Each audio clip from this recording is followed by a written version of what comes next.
You are up, Commissioner. All right, Bannock County Commissioners are in session Tuesday, August 12th, and we're starting off this morning with indigent business. Chantel. Yeah, Chantel Laulu with Indigent Services. I have one case for you this morning. It's case number 2025049. It's an application for cremation expenses through Cord Nelson Funeral Home in the amount of $1,200. It's an application for a 57-year-old male who is being applied for by the 27-year-old female who is his daughter. They do meet all criteria to be eligible for assistance through the indigent program, and she has agreed to a $25 a month repayment plan upon approval of this application. Okay. Any questions? No. I'll Okay. make a motion. We go ahead and approve case 202500049. Okay, we have a motion. All in favor, say aye. Aye. Thank you much, Chantel. Tony. Sheriff, let me be formal. Sheriff.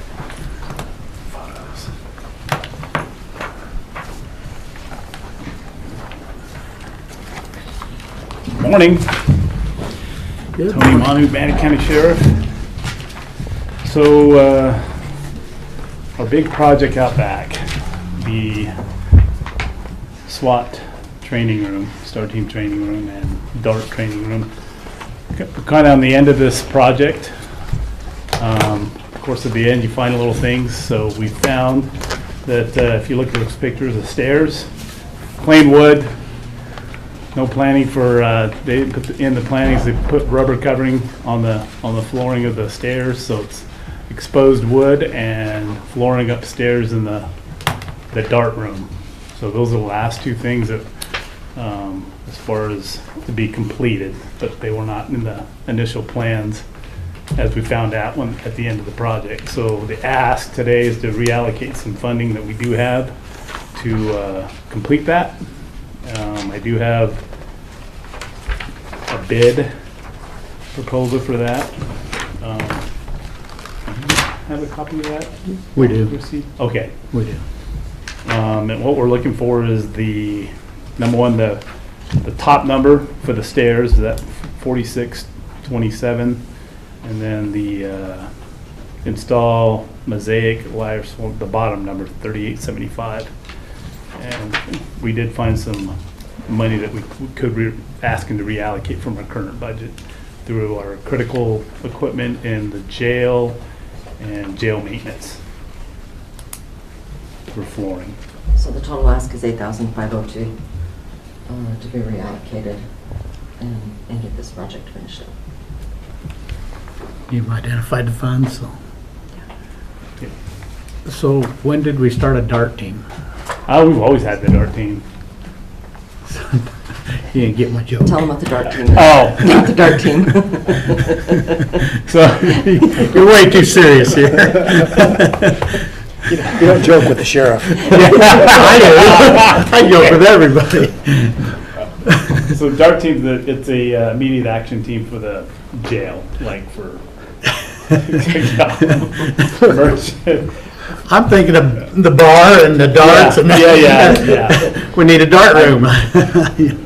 That's the rubber flooring. So you guys are bad shots. Sorry, Tony. I didn't expect that from you, so. I don't have any other questions. Do you have anything? No. Okay. I'd make a motion to go ahead and approve the reallocation of funds to finish these projects. Okay. We have a motion. All in favor, say aye. Aye. Good luck with your DART team. All right. Go practice. Thank you. Thank you. Scott.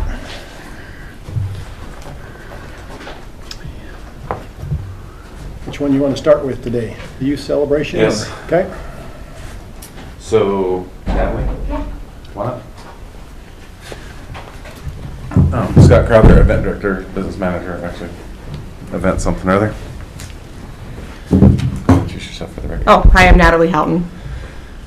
So we were approached by Natalie to allow them to do a youth celebration music event in the amphitheater on September 27th. We don't have any conflicting events at that time, and they are requesting a fee waiver. And I know these guys do a lot, they do a lot to help us, like clean and set up chairs and do all that kind of stuff. So I would imagine for that event, the same things would kind of be, we'd ask them to help clean and set up chairs as kind of in trade for that fee waiver. The only thing that would be an actual cost would be the electrician to hook up whatever sound system that they have. So, but we do have a sponsorship with electrical services, so I imagine that would also be. How much would that be? I can't really give you a great. It all depends. Right? I don't know what their production looks like or what their production needs are.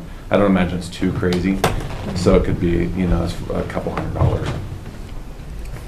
So, but like I said, we do have that tied up in our concert sponsorships too as well. So. Well, I'd kind of like to split that, because that's really geared towards the other side of the house, not necessarily this. I don't have a problem with the fee waiver, but if you'd pay for the electrician to do that, Yeah. or even split that. Thoughts, Commissioner? No, I have no problem. You did this a year ago, 2 years ago. Last year we did it, yeah. Yeah. Yeah, so let's split the cost on the electrician Okay. to hook up your sound system. You want to split the cost, or you want them to pay the cost? What's your thoughts? I can go either way. So go ahead and let them pay it. Okay. Okay. Yeah, if you guys will do that, And then it would need to be just our electrician is the only thing. correct. If that's okay. Okay. Right. Just the electrician we currently use. And I'll just get you an estimate on that too. Yeah, that'd be great. Okay. Looking forward to it. Yeah, I'm Should be- excited. Should be a good event. Yeah, thank you. Any other questions? Okay, then I would move that we approve the request with the Yeah. amendment that they pay for the electrician to hook up their AV system. Okay, all right, thank you. Thank you. Oh, wait a minute, we have a motion. Any Oh. further discussion? I was all excited. All right, all in favor, say aye. Aye. Aye, all right, now we can say thank you. Well, I didn't ask for the vote. That was an improvement. Okay, Did you want to talk about the salary approval form, or do you want to go to, let's do the salary approval form real quick. okay. So this is a returning employee. They've worked for us for the last few seasons. I know that we've worked with HR to try to make the process of getting returning employees back a little bit easier, but apparently we had asked her to start working without going through that process. And so I was made aware of that yesterday, and so we have a salary approval form in front of you. So, but we would have to send it back because she has worked for us to this point. And they've got so many temps. It's a lot. So to miss one is not too bad. Matthew, She worked. any thoughts? Yeah, I echo Christie's sentiment, just remind your staff to grade run first. I agree with that 100%, so. All right, we won't shoot you this time. All right. All right, that'd be part of the consent agenda, so we're good with that. Okay, next. All right, let's talk PVSC. So I will move out of their way because I only got a lot of people. I'm going to work with my Christie. So whoever you got from PVSC, come on up.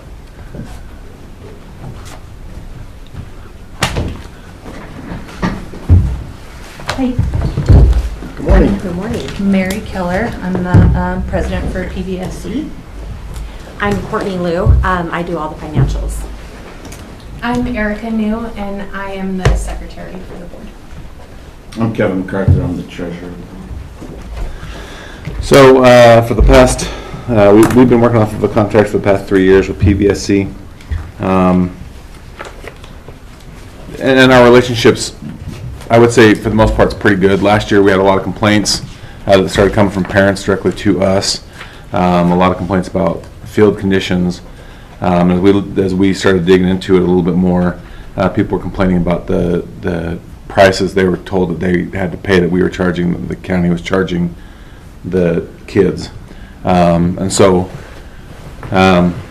our fee has been the same for the past 3 years. We didn't increase it. We charge a fee of about $12,000. That's what we charged for the last 3 years. These guys use the fields nearly 6 days a week. They use all of our Bannock fields 6 days a week. The full cost for the fees of the fields that they're using is $326,950 for a year, and that has been weighed down to $12,741 for the year. And so, just so you know, as far as time, money, effort, before I started up here, which was 6 years ago, we were paying Pocatello City to water those fields. We paid $12,000 a month to water those fields during the summer. I spend $15,000 on fertilizer. I spend $8,000 on having moles or voles removed from the fields. We spend a lot of time and money to try to keep those fields nice, and so obviously I was concerned with people complaining about the fields. As we did a little bit of digging, it sounded like there was a price increase that went down to the players, each of the players' price increase. And I don't know the exact amount, but it sounds like it was 2 years ago it was about $300 a player. Is that correct? And then last year was $1,000 a player. Is that correct? Depending on the age, yeah. Okay. And so that's one of the reasons that I think parents were concerned about the field, is they were paying a lot of money and they felt that the fields maybe weren't up to par. We as a county spend a lot of money to maintain these fields, and I think that we waive a lot of money. And so from my standpoint, I just want to relate the facts that it's my impression that that the fee reduction was to help the youth of the county. That's where I'm at. Okay. So I did not put in our contract, I did not put a recommended price for the fee because I'm going to let you guys discuss that and talk about it. I do feel that this is a very important organization to our community. I feel like I love seeing the kids up there. I love seeing how everything works. As a great use of the venue. I know Jason's not here to talk about it, but he has been a part of soccer, and soccer's been in his life for many, many years. And I think the community needs this type of event. I just feel that I'm a little bit frustrated, I'll be honest. So. Fair enough. Comments from? So I just recently became the president, not too long ago. I will say when we did the fee increase, it wasn't, we weren't telling our parents that it was for the field. So whether or not they took, how our breakdown was for the cost or whatever and twisted it to say that it was fields, we were never telling our parents that the fields were their fault and it was because we increased fees and they just weren't taking care of it. So I just want to say, we appreciate what you guys do. And after our tournament and during our tournament, there were lots of parents that have been around for a long time that said those fields have look better than they've ever looked, and they were just very impressed with it. So I apologize for those parents because that is not what we have been telling them. So we do appreciate everything that you guys do for us. So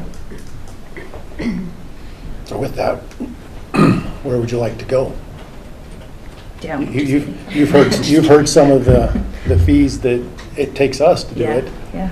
So how can we become better partners in this endeavor and still keep it affordable for the kids? Because I've had a kid play in the AAU circuit. I know you pay to play, and I get that. But if you want to have a good facility, we need to have a partnership more so than how it's been historically. So. Well, I would like to address the fee increase for our players. It had been at least 5, maybe 6 years since we had done any type of increase. So when you're carrying the burden and not even meeting your, fine lines, or even just barely making enough to cover all of the expenses, you have to take a look at it so you can improve the club and improve the players' experience. So with the fee increase, the previous administration didn't go about it the correct way, and that's something that we can't take back or redo, and if we could, we would. However, we have been able to explain it more thoroughly to our parents and our players and show them breakdowns and show them the adjustment and show them where their money is going versus just here's the new fee and that's what we're doing.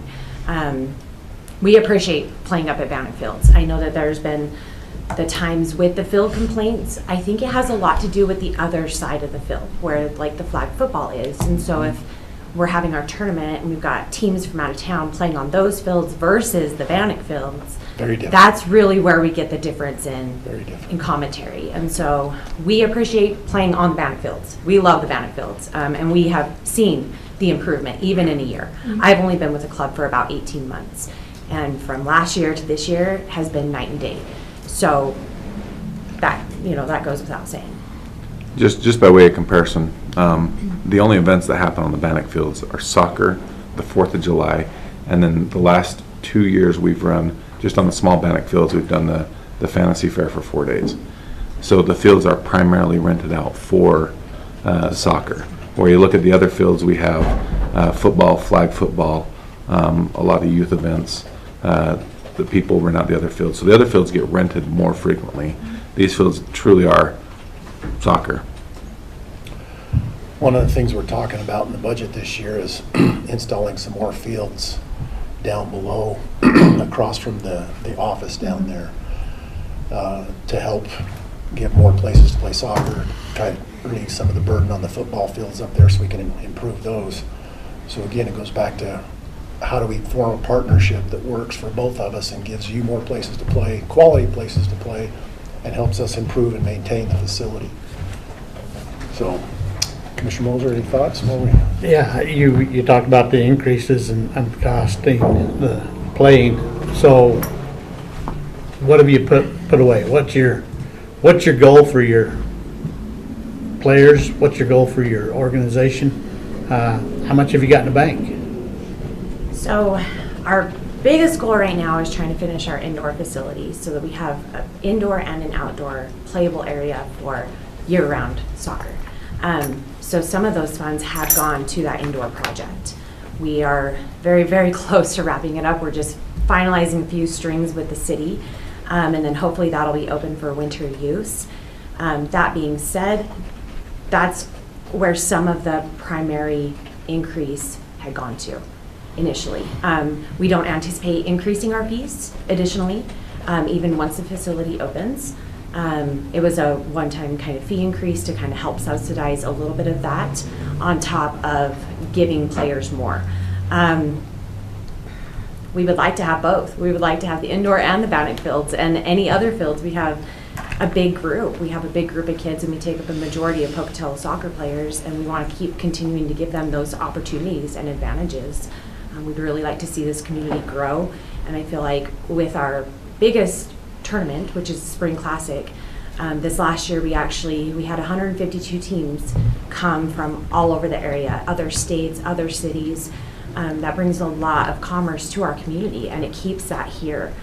We've been working with local hotel chains to try to give families and players huge discounts to stay, and we work with the community businesses to try to get some coupons offered so that more people will go to those direct mom and pop shops versus like the big, like Applebee's and Texas Roadhouse and things like that. We really strive to bring more back to the community versus just being a soccer program. We want to be inclusive with all of the things.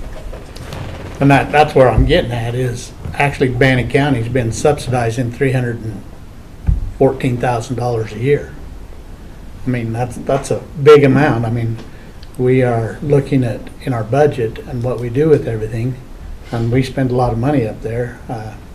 You've probably heard comments. Our nonprofits, we pulled back a lot this year, and I think that this is part of it too. That we have to look at the budget, the whole budget.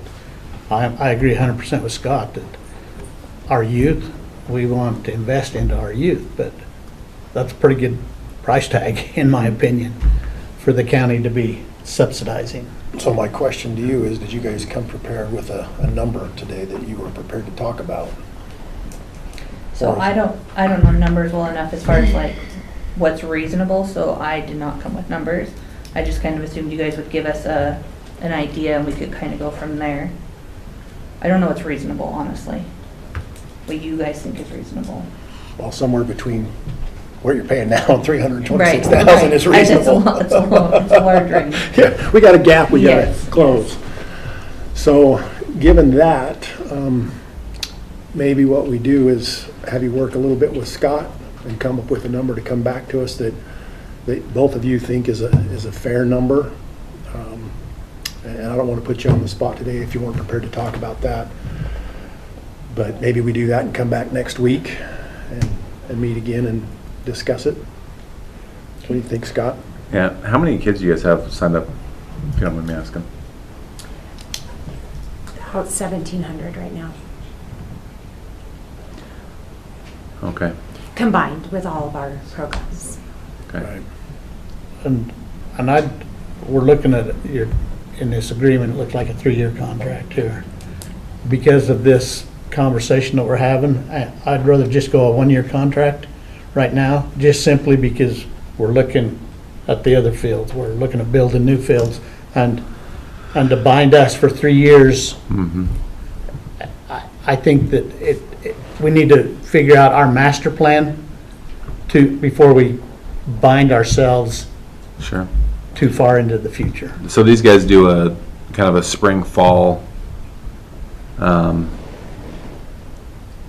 So we're signing in the fall, they'll run a spring and a fall the next year. That would be on one contract. So they're getting ready to come back, I think, here this week, to start working. So they have not, they're slated to come back, I think, today. But we don't have a working contract in place that will allow them to come back. So as far as I'm okay with whatever term you want, because typically when we do a multi-year contract, that allows us to go out and find sponsors for the venue, right? Venue sponsors. We've never had any venue sponsors for our fields, so it doesn't really hurt us that way. But I think that it would have to be, maybe we'd have to negotiate it a little bit earlier, which would just be midsummer negotiation for the contract next year. That's fine. Like I say, we just started this conversation about a master plan up there. Maybe that's how we set it up, is just a real short-term contract to get us both through the fall and spring season, so we can come back again next summer and hammer out something that's gonna work for both of us on a more long-term basis. What would you guys think about something like that? I think that's doable. I think that's fair on both ends. Because we want to provide you a stable environment. We Yeah. understand how that is, but at the same time, like we talked about, we want to make sure Yeah. that we're taking care of our side of the house. So their spring classic has grown over the last, 3-4 years? Yeah. It's grown to be a huge event. This last year they did you guys had a big concessions area. Broke a handful of sprinkler lines. Broke a handful of sprinkler lines on that deal. So we spent a little bit of time up there fixing that stuff. That event is huge. These guys are doing some big events. They're bringing in people from all over. So it is a benefit to the community. It is also an impact to the facility. I know we probably want to talk a number, but I'll just throw out a number I think is probably in that range. And it's still super low compared to what we waive. But I think that somewhere in that $20,000 range is where I'd be looking. That does not cover any of it doesn't really touch our expenses. I'm about $10,000 higher than that. Well, I'm just saying that's where I would probably jump. As long as we're just Maybe. saying, I'm Maybe. about $10,000 higher than that. About 30. We're trying to negotiate this out. Good thing I'm not talking. So we'll do that. We'll have you guys come back next week. Is Tuesday or Thursday better for you guys next week? Either one. Are you okay with them using the fields in the meantime? Absolutely. Okay. Absolutely. Do you have a preference for Tuesday or Thursday? Ken should be back on Tuesday, shouldn't he? Ken will be back Tuesday. so- I'll be back Tuesday, so let's have you come back next Tuesday. Same day. Yeah, if that works for you guys, that'd be great, and then we can have a better discussion, have you guys be more prepared, look at your financials, see what works for you guys, we'll go from there. Okay. All right, thank you. Thank you. Elise?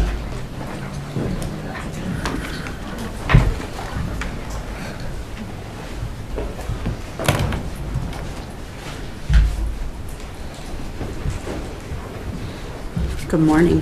Good morning, how are you? Good. Elise Foster, subdivision planner. I have before you Westfield Estates Phase 6. This is a 13-lot subdivision. They are replatting one of the lots from Phase 4 to ensure that the structures meet setbacks from that already developed lot.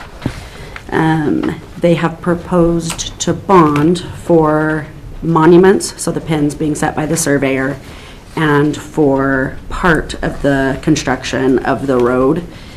They are connected to city services, so the water and sewer have been installed and buried and inspected by the city at this point. Right now, they're working on dirt work and some utilities to finish those items up. Their intent is to try and get some of these lots advertised for the parade of homes, so that's the rush and the reason for bonding. Does the commission have any questions? And that was my question, how come we just don't finish it instead of just bond for it? For the parade of homes, so he can get them advertised. I'm not sure that's a great excuse for it. Dennis Adamson, member of Rio Vista Development LLC. Looking for something special or some sort of variance. It's just it's an allowance that is in the mechanism. We've been working diligently to try to get it finished this summer, and unfortunately construction takes time, and our preference is to bond every division so that we can be marketing while we're finishing, given the ordinance that allows for bonding. So I don't have an answer other than we're working as diligently as we can and always trying to provide the inventory the market will take. The market's really soft right now, but we are trying to continue to grow that community. I don't know if anyone's been out there. It's turned into quite a substantial neighborhood. I mean, It's looking good. there's tens of millions of dollars of tax base that's coming to the county right now in this development that we've developed. So we're trying to add to the community. It is a very nice community aesthetically, but it's also a big tax base improvement for the county in general. So the amount of the bond is $271,000. Am I reading that correctly? Or is it the 2,000? So the 2,000 is for the interior monuments, that's for the surveyor work. Okay, So the whole bond is the 273 273. and change. Okay, gotcha. All right, just making sure I'm clear. I don't have a problem with it, so do you have any further discussions or comments? No. All right, then I would go ahead and move that we approve the bond request as presented. Any Do you- further discussion? Do you want to approve the plat as well at the same time? Do you want me to? It's up to you. I would like to then. I would also move to approve the plat as presented as well. Any further discussion? No. Okay, all in favor say aye. Aye. Aye. Thank you. Thank you. Good luck.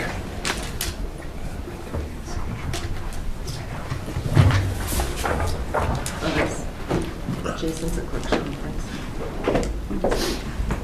It's just up here at the ISU Alumni Center. I'll text her. Thank you.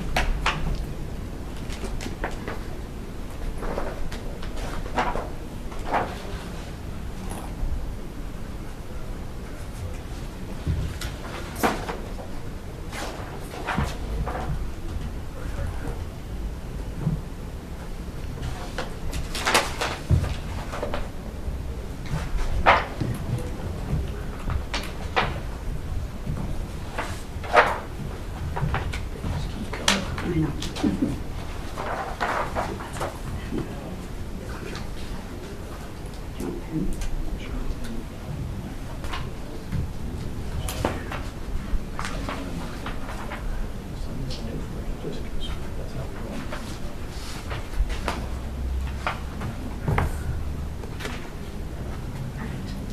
Thank you. Thank you. You too.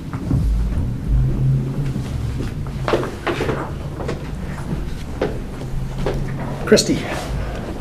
Christie Foster, Comptroller, a couple items for the board. The first is we received an opioid settlement agreement with Purdue.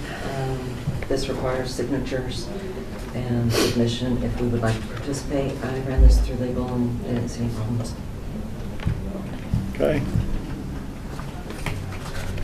Sign it. Make a motion, we go ahead and sign the application for the Purdue opioid settlement. Okay, we have a motion. All in favor say aye. Aye.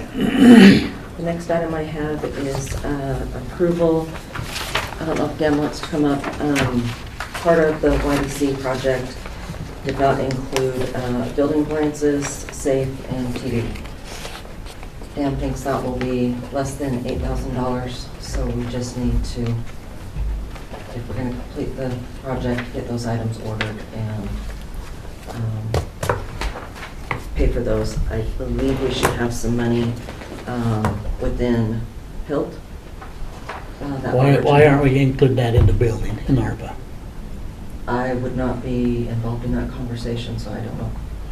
To me, it's just like we did down here. I mean, we included a lot of our stuff in the ARPA funds, so That to might me, be it's just part of the Because it was contracted out versus. the handling building it. stuff. I wasn't involved in any of the planning I think of the project. we're gonna have some overage though in our ARPA projects, so. Potentially. Worst case, like I said, we've got money in PILT. We still have the contingency for the YDC building, but I don't. How much is in that, do you know? The contingency on that one, per our last meeting, was 157,000. But until that project's done, which won't be until October, November, I don't know. I just shouldn't take it out of the ARPA funds myself. I include it as part of the building cost. I mean, furnishing the building to me is Well, part of the construction cost. Currently, we have 6 different items that are being paid out of PILT just for the YDC building.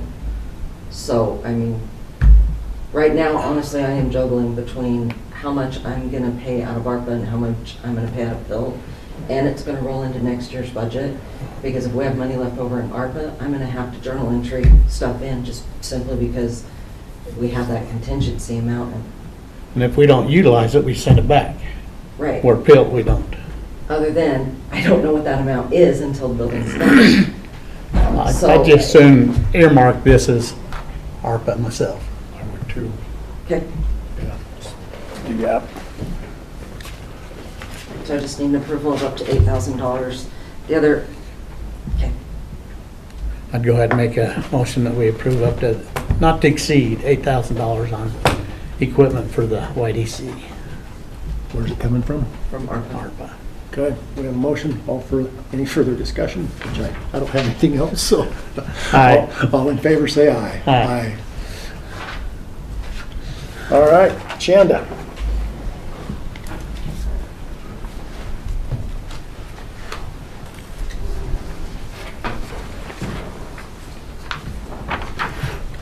Good morning, Commissioners. Shanda Crystal, Chief Procurement Officer. I have 2 items before the board.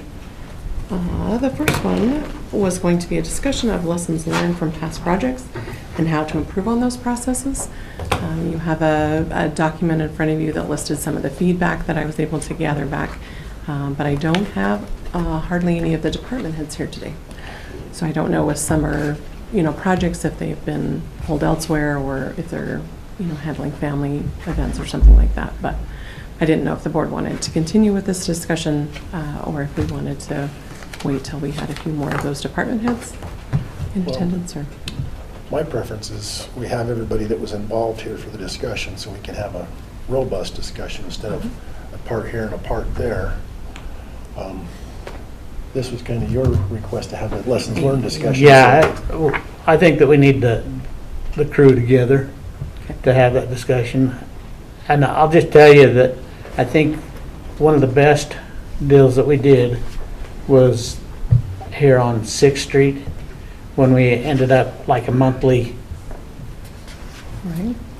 all players involved come and meet and have a discussion. I mean, we had the front end blocked off, we had elections, we had tax time and everything else, and when we got everybody together, we got to hear everybody's input. Right. So I think that was one of the best things that happened. It didn't happen on all the other projects, so I would like to do the exact same thing when we talk about all the projects, so that we get everybody's input. Perfect. Okay. Yeah. I'll work with Christy then and identify a couple of available dates the next couple of weeks for commission, and then kind of push it out to see if there's one that kind of lands better. And it doesn't have to be a part of one of our business meetings. Oh, We okay. could have We could do it that separately. as a standalone meeting, Yeah. Okay. so it matches schedules better. Have a little In more fact, I would probably flexibility. like to do it as a standalone, just to Okay. give us the flexibility time-wise Gotcha. to Okay. bring everybody together and do that, so Okay, perfect. let's set that up. Perfect. I will work on that one.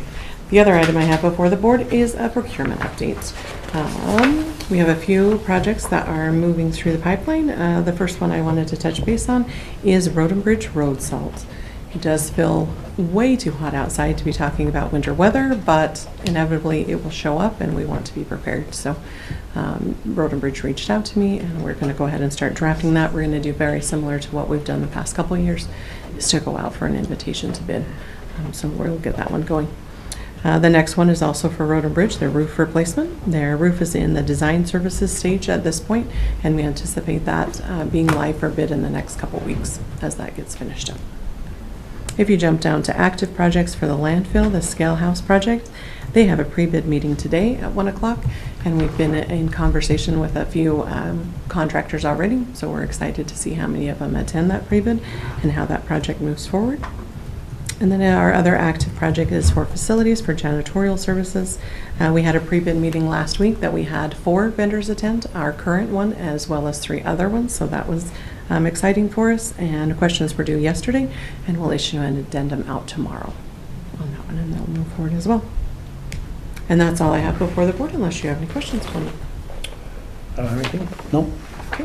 Okay. Perfect. I'll work with Christy then on getting that meeting set in the next little bit. Okay, Thank thank you. you. Thank you. All right, that takes us to Commissioners' Proceedings 2025, July of 2025.